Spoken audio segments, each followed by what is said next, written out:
You're watching Leafs Morning Take with host Nick Alberga and former NHLer Jay Rosehill. The show starts now. Welcome to Leafs Morning Take. Excited to be on here. Nick Alberga's gone. Jay Rosehill's gone. Stewie, me and you are running the show. Leafs Morning Take presented by Betano. Stewie, how are you doing, my man? I'm doing good. They finally got rid of the riffraff and we get to do some real Leaf talk here. I'm excited.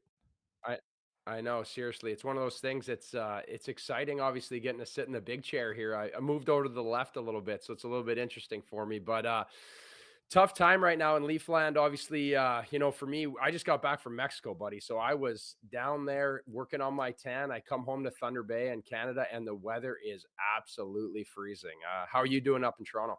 I'm doing well. Just staying busy with the minor hockey. And it looks like you had a good trip in Mexico as you came back looking darker than myself. So that's great. So I know you had a good time. Yeah, edging myself out though. I can't do it like I used to. Honestly, we go down there. We brought our kids, and the last few days it was like they do a direct flight from here. It's Monday to Monday, so we go down, and by day 3 or 4, I was gassed out, and my wife was putting the pace. She was like, let's go. We got to have fun because soon we're going to be back into it. But honestly, it's good to get back to Thunder Bay. I was excited. The kids have hockey and everything keeps me busy, so I can only eat and drink so much. I don't have the sports to fall back on anymore. I don't want to get too much of a dad bod here. I know. I got 4 kids too, and I've yet to travel on a plane with all 4. So we try to keep our trips a little bit local. But it's funny when you're on vacation, you're like, you know what? I'm going to make the most of it. I'm not going to be taking a nap. I'm going to be sitting by the pool having beers. And, by day 2 or 3, as you mentioned, you're there like, man, I'm tired. I got to take a nap. I got to sleep it off. I got to check in on the Twitter world. But it's good to, get a little bit of R&R. And again, you're recently retired, right? 2-3 years. And again, take the time off, enjoy it. But for me, I'm work. Yeah, that is how it goes. Right now, I kind of dabble, right? So I'm in this. Alberga drugged me into this, and now I got a few different things on the go, and it's been fun kind of getting into this world, removed from hockey. It's different on the other side of it, right? I found it tricky now judging players and being critical of guys where I was used to always being in that like backup goalie role where I was like a sounding board for guys. I would talk to guys and just even if guys were having a tough day, I would find a way to make them feel better. Where now I'm on the other side of it, and it's like we watch teams play, I watch goalies play, and you have to be critical. That's part of the job. And I know you've been doing it a little longer than I have. So I think that's for me, my biggest transition here is like being hard on guys when you have to be.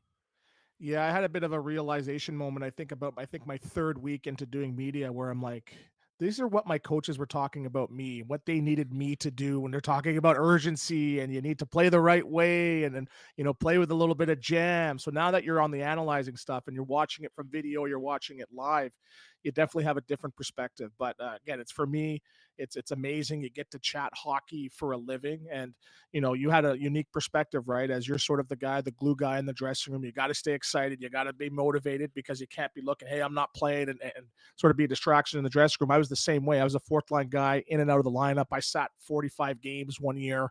But again, you sort of learn for me especially is, what makes a good team and what makes a team that sort of struggles. So when we're talking about certain groups and teams, I'm not going to say the Maple Leafs, you sort of know the inner workings of what works and why stuff doesn't work. So it's a unique perspective. And, I urge, even the common fan out there, just talking hockey, it's such a great experience, but it's tough. It's tough, especially in this market. And we're going to get into it in a couple minutes here where every single moment of every single game is being scrutinized. And, I played in some markets with Florida where we had one beat writer where you can have a bad month and they won't ask you to the end of the month, hey, what happened last month? And you're like, oh yeah, I didn't even know I had a bad month until you brought it up. So I really don't envy the players in this market. It's great when you're winning, but when you're struggling, it can get frustrating because they're going to be asking you, hey, we noticed you drove up with your windows up today into the rink. What's the problem, right? So it's a different market, but it comes with the territory. A lot of these guys are paid well, very, very well, very, very handsomely, and it comes with the territory.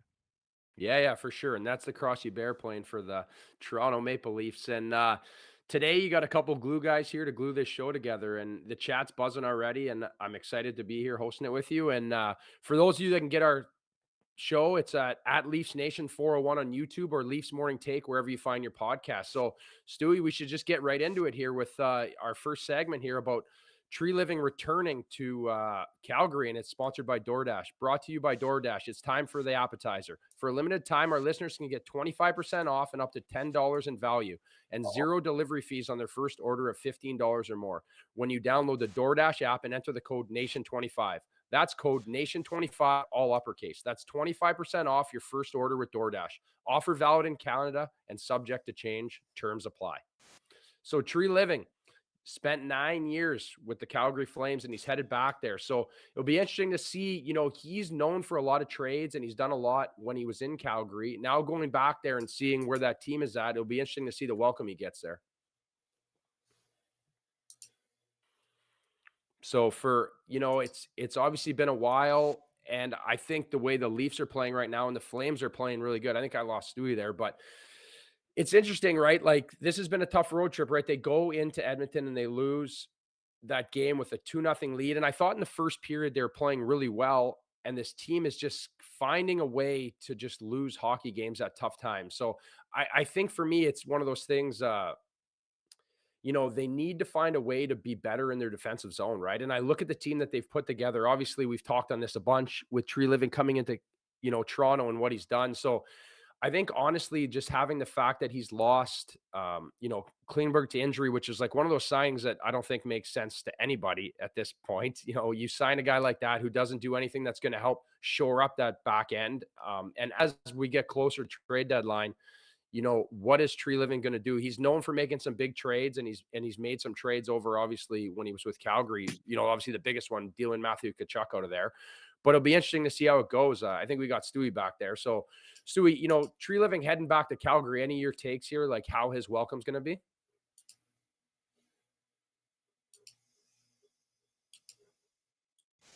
No, okay, we don't have Stewie here. This is a good first show for me, so I'm riding solo. So, but honestly, I think for him going in there, he's going to get a firsthand to watch some of these guys that are going to be D-men that could potentially help out the Leafs, right?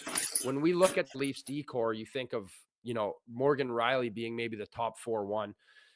Other than that, these guys have been kind of underwhelming. And I think, honestly, Martin Jones has really done a good job of, kind of sealing this leak, as Samsonov's been horrible. And, for Tree Living heading into back to Calgary, you're going to get to watch Tanev firsthand, right? So for me, getting this chance to see Tanev firsthand and, what is going to be of value, what can they get for Tanev? These guys are tough to get, right? Any team at this level of the playoffs or getting into the playoffs and trying to make a push, they obviously don't have the D that they need. So I think most teams are looking to add a little beef to their back end. There's been ties to Capo Caco with the Rangers getting moved to Calgary, trying to get Tanev to come back, Noah Hannafin. So it's super interesting to see where these guys are going to end up. And I think getting a firsthand look at these guys that could be potential trades will be important for Tree Living. So I just don't know where he stands with Calgary and if it's going to be a love-hate with him, especially the way that Calgary has struggled. There we go. I think we got the Stew Man back. We got you back, Stewie, yet or what? For that, I think it was Leafs Nation cutting off my audio there. But, just building on what you're saying, it's, anytime you leave as a fan base, they just need a reason to boo you, right? So, yeah, he did have some good years. He brought in some good players with the Calgary Flames, but he's coming into a marketplace as a Toronto Maple Leaf with, say what you want, is probably one of the most hated fan bases and organizations throughout the National Hockey League. So I'm sure he might get a video tribute today, but there's probably going to be some boo boards coming out for sure. Yeah, so it's obviously one of those things. And it's a tough situation because I feel like he's done a pretty good job here, with the hand he's been dealt, right? He's coming into the post Kyle Dubas era where he's got these guys that are on big contracts. Obviously, they gave Nylander the big deal, and you have all these forwards tied up in money. My concern moving forward is watching this team from the back end and what they're lacking, and especially in goal as well. Like, we talk about how well Martin Jones has played, but he's probably been, is he coming back down to earth? Is it going to be one of those things? Does Joseph Wall come back from this injury? And now going to Calgary where you're going to watch Markstrom and you're going to watch Vlad, are two guys that are potential trade baits. Where does Tree Living sit going into Calgary, seeing where they're at? Is Calgary going to be a seller here soon? And I have to assume it's going to happen. Well, you could easily say yes, but you look at where the Calgary Flames are right now. I think they're sitting as of yesterday 2 or 3 points out of the playoffs. So I think they're gonna stand pat, maybe closer to the deadline. And obviously, you saw what Treliving did before in losing some guys without, to free agency without trading them. So I'm sure they're going to be making some moves on some guys. But what I'm learning now, especially sitting on this side talking to some executives, as a GM, you have to sell wins or you have to sell hope. So if you're going to go and trade off all these guys and you finished 4 points out of the playoffs, are you really going to have hope in getting the 15th or 16th overall pick that's really going to come in and change things? So yes, you can build through the draft, you can build some assets here, but Craig Conroy, I believe, he took this job to rebuild on the fly. You're not bringing in a legend like Jerome McGinley to come and sit by your side, to sit there at the basement and sell off all these parts and be, at the bottom of the league where your rival is 3 hours up the road, contending for a Stanley Cup. So I truly believe they're going to retool on the fly. Yes, they're going to make some moves, but for them to sell off all their parts right now and tank, I don't think that's going to be the case. So I think Toronto as well. I think that was probably a little bit of a media ploy saying, well, we're not making any moves because I think that's going to drive up the price or lower the price on some moves that they potentially make down the line at the deadline. So I think for the Leafs looking at it, can you really upgrade the goaltending position? I think it's apples and oranges, but I think there's no one really out there that you can say 100% is going to be an upgrade. And I have some concerns, obviously, the way that Samsonov is playing. And my main concern is Wall wasn't completely over the hump before he got hurt. He was playing extremely well, but he did not secure himself as a number one bona fide NHL goaltender. And it takes some time when you come back from an injury. You saw Vasilevsky, who was struggling playing sub 900 hockey for his 15 starts. So I think for Toronto, there's going to be a little bit of bumps in the roads, and we're seeing one right now where there's going to be probably a bigger dip where if they don't get it together, they may be on the outside looking in for the playoffs for the start of February. So I think both are going to stand pat, see what they have a way to play out of it, but it's magnified, especially in Toronto, the dips, because when you win, the parade is on, and when you're losing, you know what? We got to trade everybody. We got to now start scrutinizing everybody, and the microscope starts to shift. Yeah, no, and I couldn't agree more with that, right? Like I love the way that Wall has played up to that point, but I think it's a great signing by Treliving. You look at Martin Jones and what he's come in and been able to do it, but obviously the story's been Samsonov. I also think another great thing in Treliving's direction is the fact that he made Samsonov, went to arbitration, he gave him the 1-year deal. Imagine they're sitting here right now and they sign Samsonov to like this big ticket, like they would be kicking themselves because he obviously played really well last year, but the way it's been this year, he hasn't been that established guy. And last year having a little more pressure, maybe you know the consistency, I think sometimes goalies, what I find is like you're playing under pressure, you get in that state and every game is just piling up. He's playing well. And now all of a sudden, you win that playoff series, you go to the summer, you think you're going to get your big ticket, you're kind of decompressed. And then all of a sudden you're still back on that 1-year deal. So he hasn't handled it well. He's had this problem in the past when he was with Washington. So having a guy like Martin Jones as your number 3 is a great signing by Treliving, in my opinion. And obviously, Joseph Woll, he had a shoulder injury not that long ago. The year I got traded to the Leafs, he was out with an injury. That was the year Mrazek was hurt. Campbell was taking his mental breaks whenever he needed them. So it's been a bit of a whirlwind here in net, and they haven't been able to find that guy that's been consistent. I know Freddie Anderson takes a lot of heat for his playoff performances, and he hasn't got the job done, but he's been probably the most consistent goalie the Leafs has had in many years. And, for me, he was one of those guys I held to a certain standard when I played against in the NHL because he just had that bigger demeanor and he just naturally is a starting goalie where I don't know if the Leafs have had a true outright number 1 starting goalie since that time. So it'll be interesting to see what they do going down the stretch because I love what Martin Jones has done. Joseph Woll's ankle injury. I've had a few ankle injuries. I had surgery on my ankle. It's kind of the beginning of the end for my career. So I hope he can come back. And this is hoping he regains form. And the Samsonov thing, like at what point are they getting him back in there and seeing if he can get back to form, Stewie? I don't know what they do with that guy. Yeah, and we're on the exact same page with Freddie Anderson. And people thought I was crazy when I was saying he was a top 5 goalie in the National Hockey League. And I said, he was the top 5 goalie in the National Hockey League to be able to come into this market and handle the highs and the lows.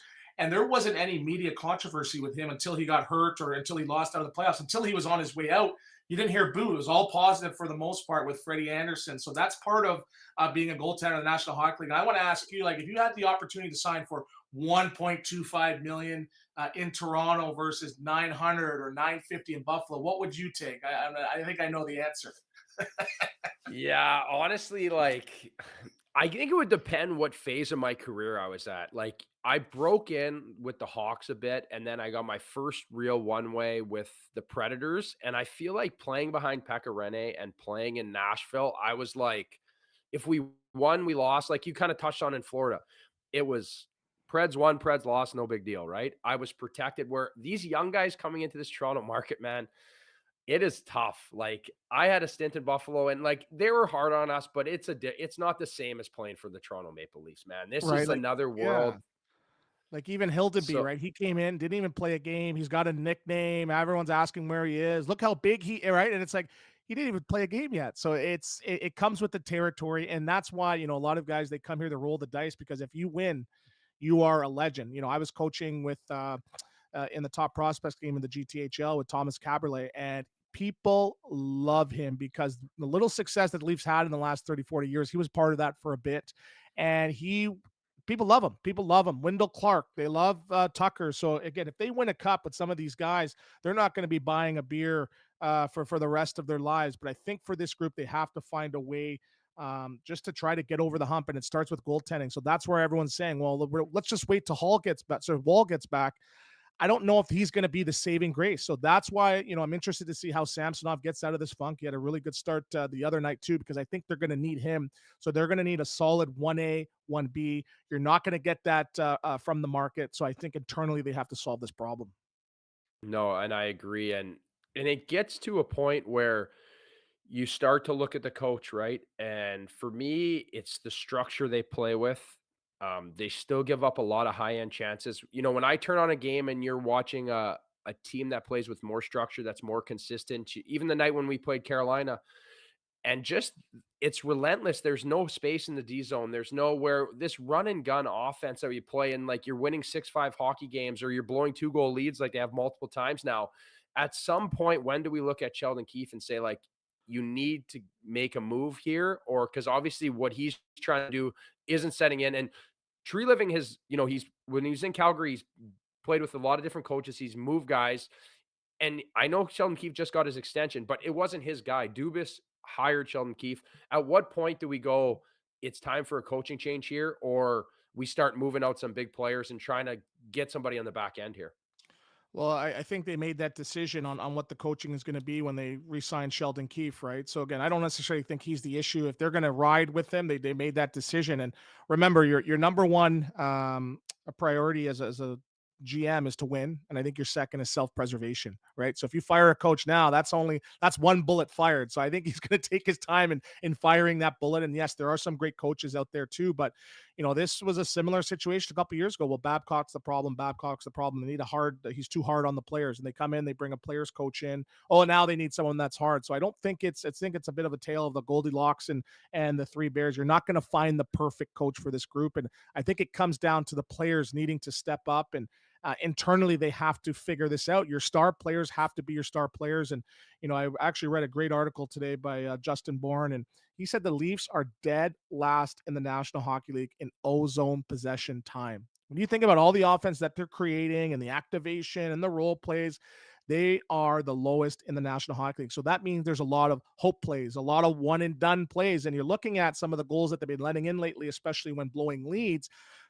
You think about that. So that is on the coach. Hey, you need to possess the puck. You need to, if you're going to get rid of it, throw it into the corner, relinquish position, have a good F3, have really good transition defense. How many goals have been scored off the rush? For me in Florida, I'm like, if you get scored off the rush from the flank, that's a big, big problem. So I think internally they have to figure that out. And I always use the old adage, regardless of what your discipline is at the Olympics, whether you're doing the floor routine, uneven bars, pommel horse, you know how to do a backflip. So regardless if you're a goal scorer, fighter, you know how to play fundamental defense. You know in the third period, you have to clamp down on defense. You have to have a good F3. You can't let seam passes in. Your D have to pass each other off, pass their man off. They have to protect the goaltender, really pay attention to those details, and I think that's what they're lacking right now. No, and I agree. I think the stuff you're hitting on, Stewie, is so important. The successful teams I've played on that have been good, it's that consistency, the predictability of the hockey where the run and gun, man, it's fun to watch, right? Like everyone knows that you turn a game on when the Leafs are buzzing, it's like, wow, this is amazing. But we want a team that's going to win in the playoffs and not losing that consistency and not having that predictability of their game day in, day out, especially on the back end, is what's going to push this team over the top. And so I think that's tough to watch. But moving on here, we got a big matchup tonight between the Leafs and the Flames, and it's sponsored by Wendy's. Wendy's is SOG, GAA, and PPG. Can make or break your week, but don't overlook the BPMM, Wendy's Bacon Portobello Mushroom Melt. Sure, it may not help you win the weekly prizes with the Wendy's and daily face-off fantasy, but unlike your prediction, it never disappoints. So try your luck and don't push it, because the Bacon Portobello Mushroom Melt is only back for a limited time. And if you miss it, you won't get a second chance. Sign up for daily face-off today, sponsored by Wendy's and the Wendy's app. So Stewie just crushed that. I might have to go for one of these Bacon Portobello melts after this. Yeah, I'm going right here. That's a great read. Great read. Very professional. You're going to be a host one day. I'm telling you. You keep up with this, you're going to be taking Alberga's job. Yeah. Seriously, honestly, I'm used to just sitting in chairs. I'm used to sitting on the bench and just opening the door for the boys and cheering guys on. So this was the natural next phase for me. But tonight is obviously a big one tonight for the Leafs, especially in Calgary. The later start, obviously the same thing with the Edmonton game. I just think Calgary's these are two teams almost trending the other way. I know there's the ebbs and flows of a season where there's going to be times where you get a little streaky and you find your game. And I know we overanalyze things to death, but I feel like tonight is a really, really big game, and especially for both teams. Yeah, and I think for Toronto, they have to continue and start on time. You saw Matthews scoring within the first minute against the Oilers, but this team, and I noticed it in that first half of the Edmonton game, they had a lot of urgency. It looked like a playoff game atmosphere. And I have an assistant coach that I coach with minor hockey, and he's a hockey buff where he's watching Colorado all the time, Rangers, and he's like, these guys play with so much pace consistently. And I think with the Leafs, they sometimes just take their foot off their gas, or they look like they're just going through the motions where they're just sparring with their opponent. So I think for them, they have to develop that killer instinct. And that's why I think they've been blowing leads in three of their last four games. They're just they do not have that killer instinct. They had the ability to be up 4-0, against the Edmonton Oilers. And you're looking at a player like Bertuzzi, who hadn't scored in 9 games or something like that. That's you're going to the net there. That's off your stick. That's got to be in the net or the rebound. So I think you got to have that mentality saying, you know what, I'm going to go out there. I'm going to have my foot on the gas. We're going to do it for 60 minutes. And this Calgary Flames, they're trending in the right direction. 4 wins in a row. They're flirting with the playoff spot as well, too. They have some players that are underachieving, but everyone keeps forgetting. Everyone's writing off the Calgary Flames. 80% of the pundits had Calgary Flames as a Stanley Cup contender last year, and the wheels obviously fell off. A lot of players underachieving. So I think for them, they want to prove some people wrong, but they have a good top 6. They have some good defense that play the right way. It's not going to be an easy game. So I think for the Leafs, they have to find a way to come out, have a good start, get that first goal, but just consistently now, find a way to keep your foot on the gas. And especially teams 0-for-6 their last 4 games after going 3-for-3 versus the San Jose Sharks in their 7-1 win. They have to capitalize on that power play. So specialty teams got to play special. All 4 lines rolling, not just relying on the top guys, and a full 60-minute game. Yeah, no, and that's something I totally agree with. And you touch on that stat. And the last game was against the San Jose Sharks. They did it, which is arguably, I scored that game. Yeah, I right? scored that game. I think you had a shutout, right? So, we could come back and still probably make that team right now, right? That's coming off my Mexico trip. So this is something that I think that we need to understand, is that this team needs to find a way to win these games against tough teams, right? And you talk about that killer instinct where you look at that start to the Edmonton game. Matthews scores in the first, I don't know, time it was 10, 15 seconds in. And my take is that Bertuzzi has a chance to put that puck in the net. That's got to go in the net, right? Because now you're putting the pressure on this team. Even Pontus Humberg, he has a chance. Pontus has a chance here. Skinner makes a huge save. Where these are key moments in these tight games where you need to find a way to find the back of the net. Where I think that for me, it's they just don't have that killer instinct right now. And then all of a sudden, as the game goes on, and now you start to fall back on that structure, it's where it starts to get a bit questioning. So there it's just going to be a tough matchup tonight because I think this team is finding its stride now in Calgary, and their goalie's been playing well too. I think Markstrom is finding his identity now, and he's getting back to his game. So I played against Markstrom a bunch, and I've always been a big fan of his game. He reminds me a lot when I played with Pekka Rinne. He's a bigger guy. Sometimes he can overmove, but when he gets settled in and he starts playing his position, man, this guy, there's no net. Like, he fills the net. I was always jealous of these guys because I was playing at 6'1", about, 195, 200 pounds. So a decent sized goalie, but probably small on NHL standards. Markey is so big that when this guy is dialed in and he's just letting the game come to him, there is not a lot of space. Very similar to what you just saw in Edmonton with Stuart Skinner. He's dialed in. So I think tonight is going to be a tough challenge to get to the net and get those dirty goals, right? Where we're talking about offensive zone time, like the stat you brought up, they're lowest in the league.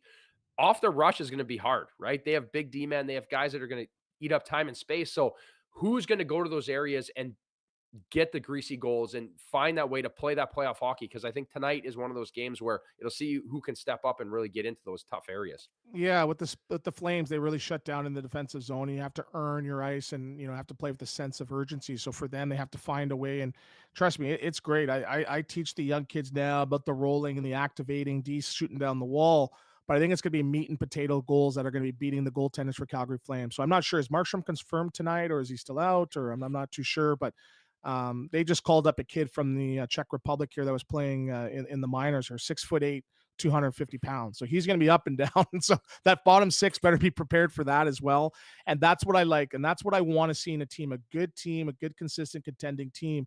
The Stars are going to have off nights. You can't be consistent, even if you're scoring 70 goals, there's still 12 games that you're not scoring, right? So they're probably getting those goals in majority of, 50 or 60 games. So the Stars can't show up every night. And I used to love it when the Stars were struggling, because it'd be an opportunity for me to show what I can do. I was a fourth line guy. And, when I got up to the third line, I'd be like, yeah, that's great. I want a penalty kill now. Let me block shots and go above and beyond. And what it did is challenge my line mates. I don't think there's really that competition for ice time amongst this group. No matter how good or how bad you're going to do, you're probably in the same spot. But now you're seeing Holmberg being up on the top line as well too, and Nyes is being shut down as well. So I think for the Leafs, they have to have that internal competition, but I want to see some more. It's easy to point the fingers at the Mariners the last couple of weeks, Tavares, and challenge him, but I want to see these middle six and bottom six guys really, really step up, because they got to get you a couple wins if you want to get into that 40, 50 game win mark throughout the season.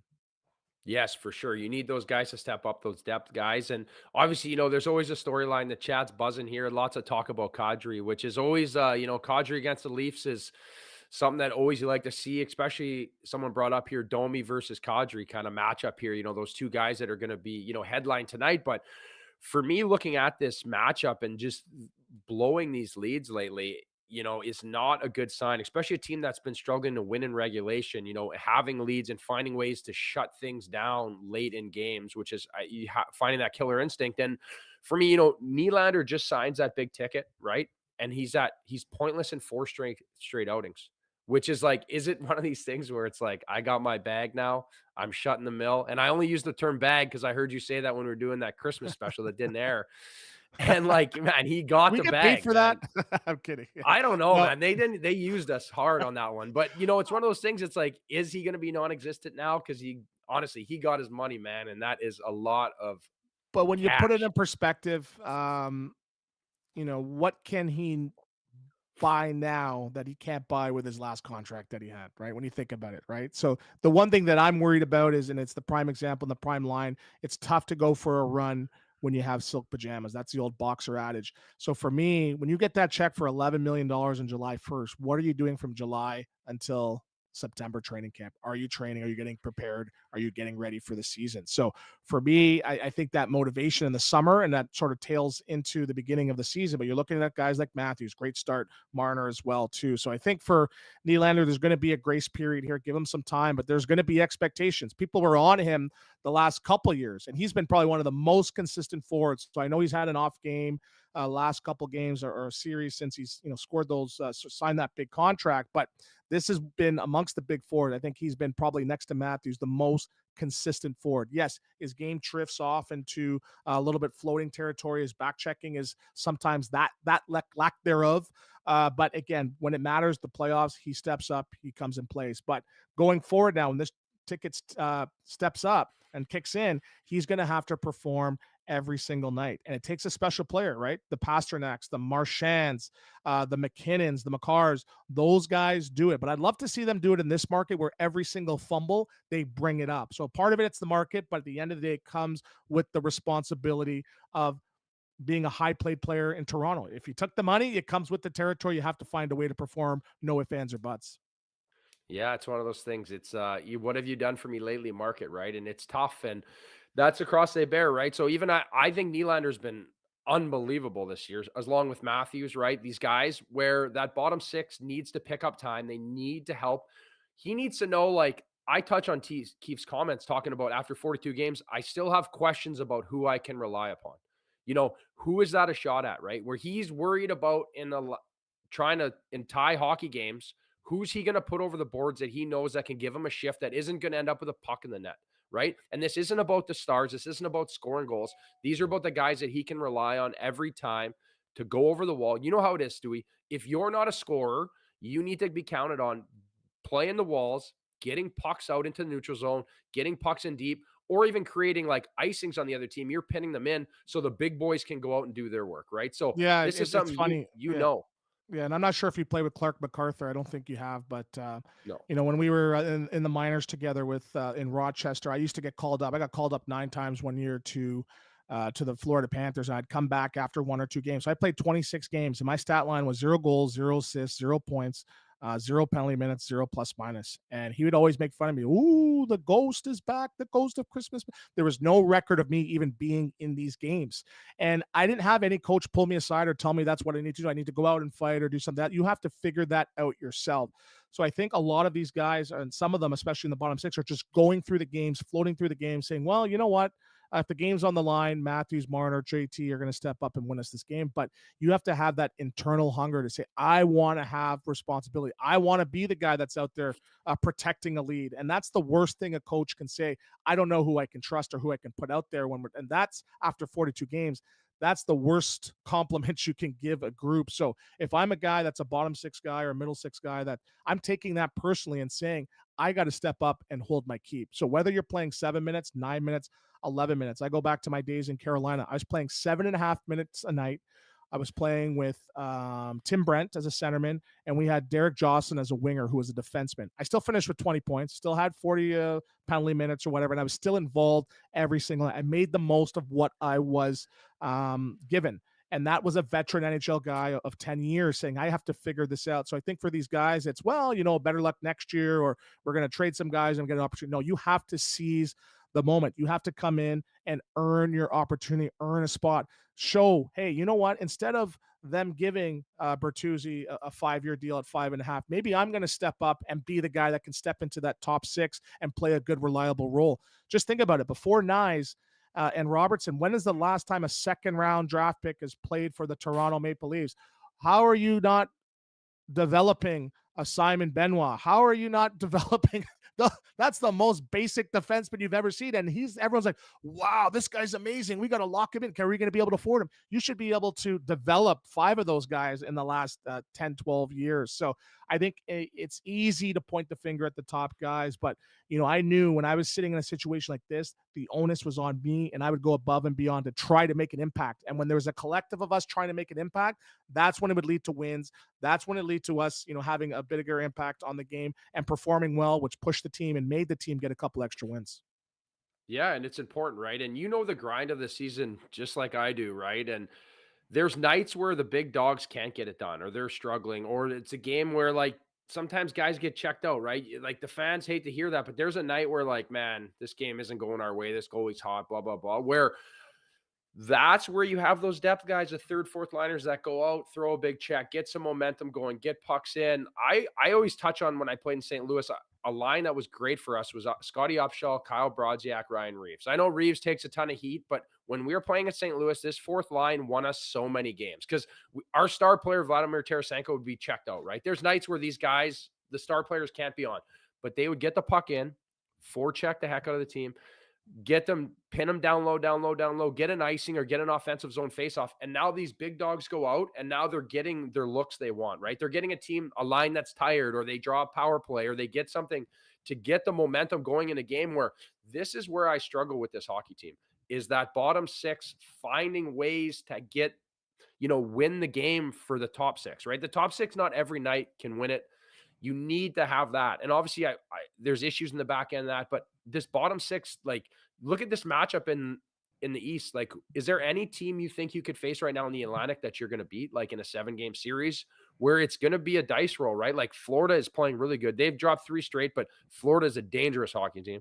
Boston Bruins just seem to, no matter who they lose, they seem to have the structure and this culture, and it's been created. When I look at this Toronto Maple Leafs team, I don't feel the same way other than like the superstars being superstars going off. So this is where I think it's going to be tough for me to believe in this team moving forward. You're 100% correct, right? And you're describing these types of players, right? But how much do those players usually cost in a normal market, right? Those are the $2.5, the $3.5 million guys, and you can't get those guys on this team, right? Because you're so top heavy, right? So that here lies the big problem with this group, right?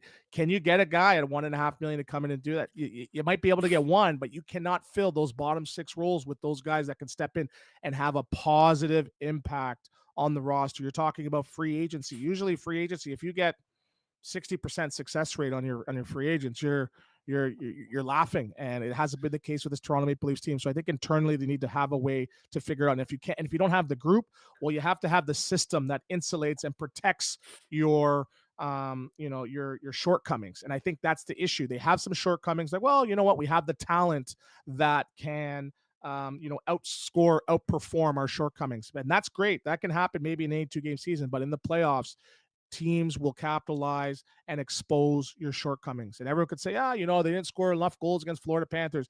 They got beat up. They got run out of the building. It wasn't even close that whole entire game. They didn't have that will. So those guys, where's the Killorns? Where are these guys that help get you over the top? There's guys that get you to the playoffs, and there's guys that get you through the playoffs. But the guys that get you through, they're the Hymans, they're the Mikheyevs, they're the Trevor Moores, who scored his 21st goal the other night that they had internally, right? So that's the problem. There's like this conveyor belt it goes from 800, 1.5. Oh, you're off the conveyor belt, or 2. Oh, you're going to be making 3, you're gone, and we're recycling. So that's the problem, where you're so top heavy and you're so thin on your bottom 6 with consistent forwards that can step up and have an impact. And those players cost a premium, and you just can't get them. And if not, you have to find a way to draft and develop them and give them an opportunity.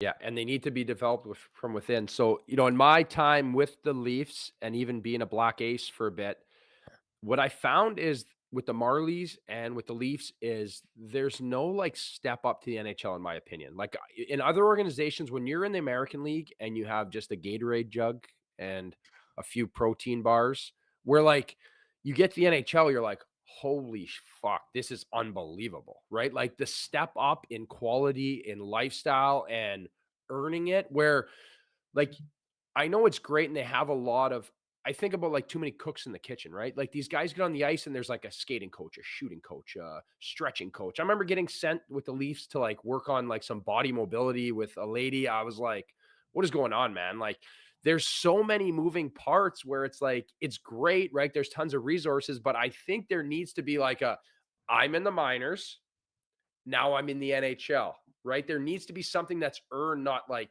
it needs to be, to the quote is like, to much that is given, lots is expected, right? Where when you're already getting it right away, let's like make these guys earn it. And I think sometimes that hurts the development of guys, but that's just my personal opinion on it.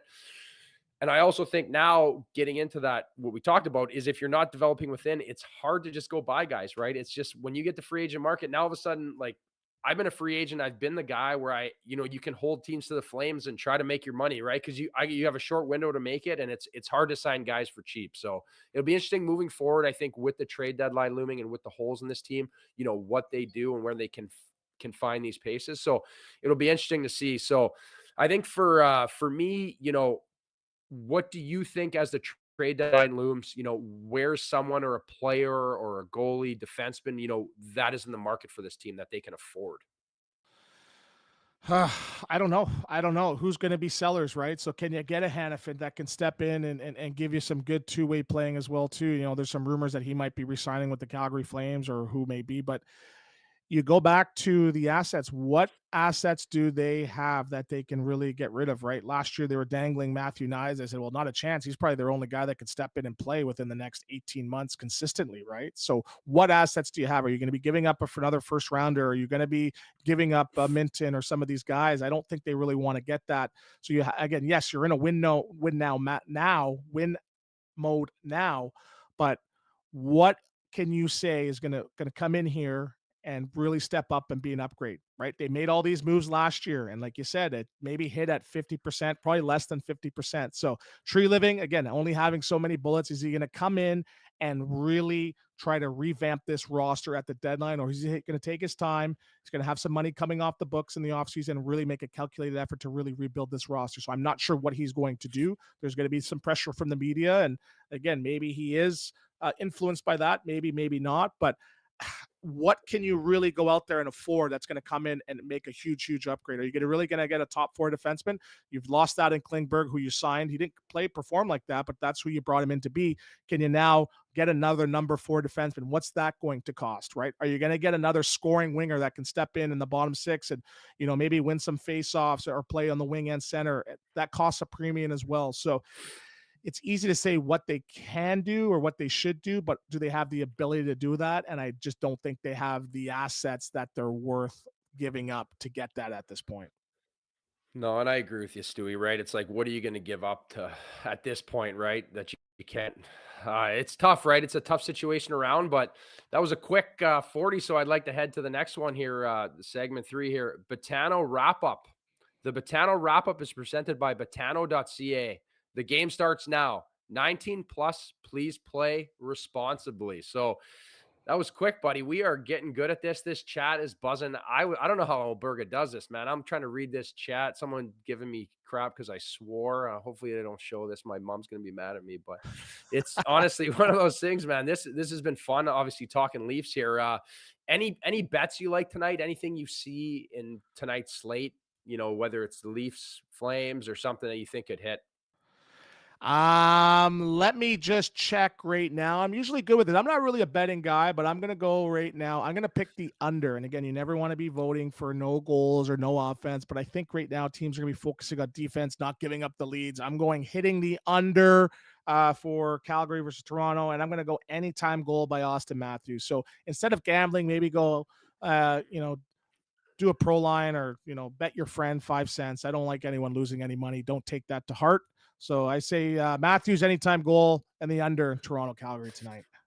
I like the under, and really going on a limb taking Matthews anytime goal there. So, but he's hot though. Anyone hotter than him might be Sam Reinhart right now. But it's honestly, I think this game is going to be a good one. Watching the Flames play the other night and the comeback against the Coyotes, they were good that whole game. They were down 2. They came back, end up winning in an overtime on a late play.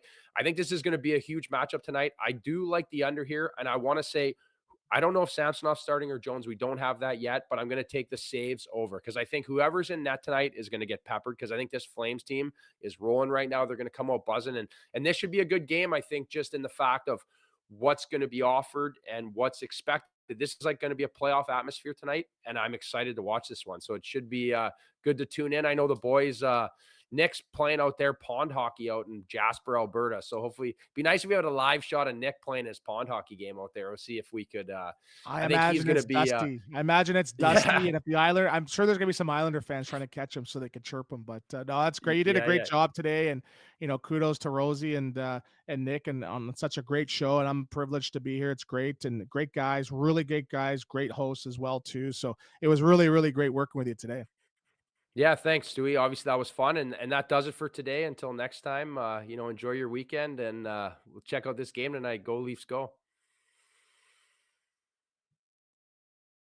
Make sure to check out more of our content right here on the Leafs Nation YouTube page. We got long form interviews, we got clips, we got epic rants by Jay Rosehill. We simply have it all. And don't forget, you can find out much more at theleafsnation.com. Thanks so much for watching.